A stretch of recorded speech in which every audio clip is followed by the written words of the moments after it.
Bonjour.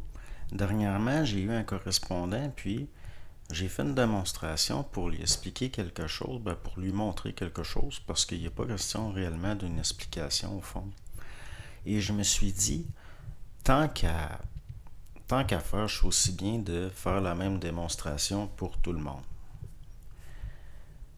Si on considère que, par exemple, à l'époque de Moïse, l'humanité avait quelque chose de la volonté à intégrer, on peut considérer que c'est pour ça que ça a pris des formes légales, c'est-à-dire donner, si on peut dire, des directions à l'énergie, donc l'établissement de lois, puis bababa, puis est-ce que c'était réellement ajusté à ce que l'humain est maintenant? Possiblement encore, mais c'est lié à un contexte aussi. Par rapport aux Nazaréens, on voit que c'était rendu à un principe d'amour, d'intégrer l'amour.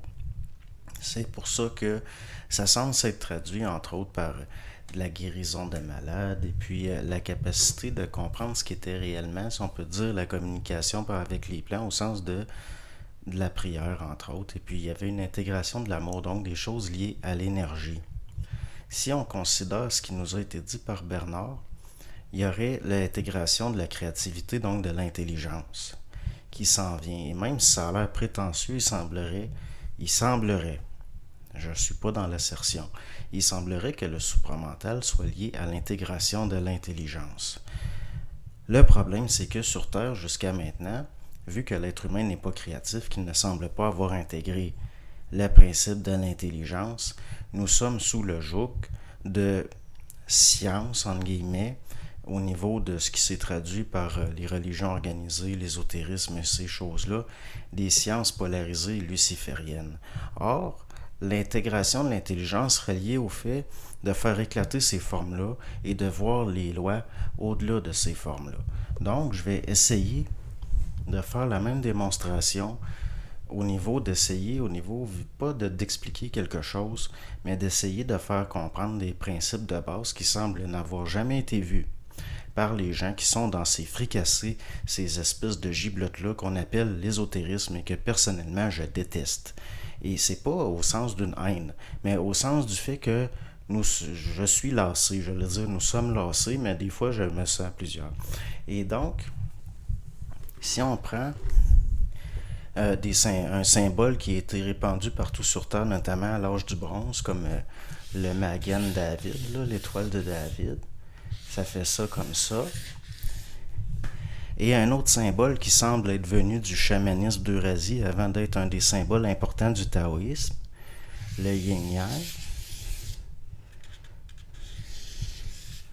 Moi, à mes yeux, nous avons affaire aux mêmes sciences polarisées lucifériennes. Et puis, moi, à mes yeux, ça et ça, c'est exactement la même chose. C'est des formes liées à de l'ésotérisme désuet.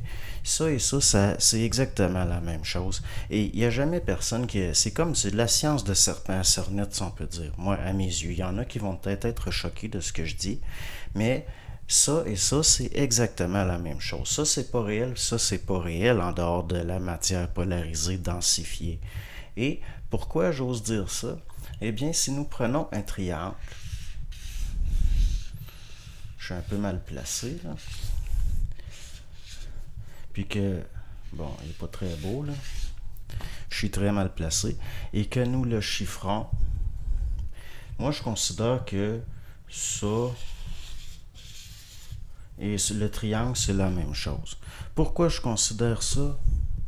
Eh bien, si nous prenons le triangle et que nous le chiffrons,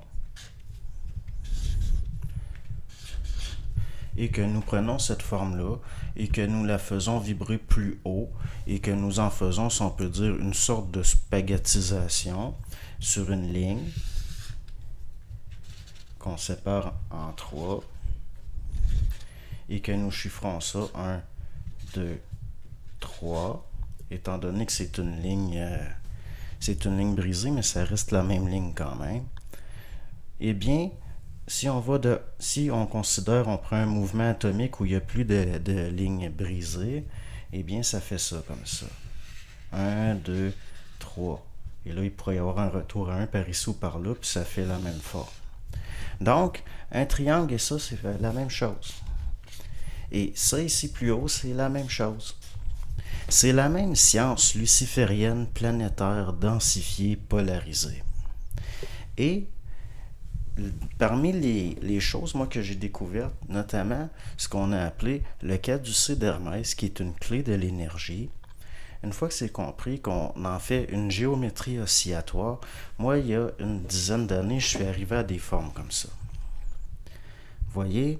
Et c'est lié à des lois énergétiques de l'univers qui n'ont plus de rapport avec la forme comme nous le connaissons au sens de notre intellect linéaire, particulièrement en Occident.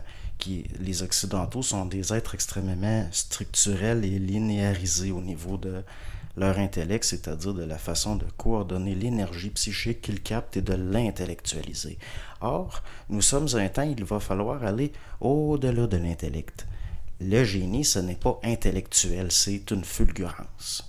Et, à un moment donné, il va falloir se rendre compte que derrière la forme se cachent les mêmes lois.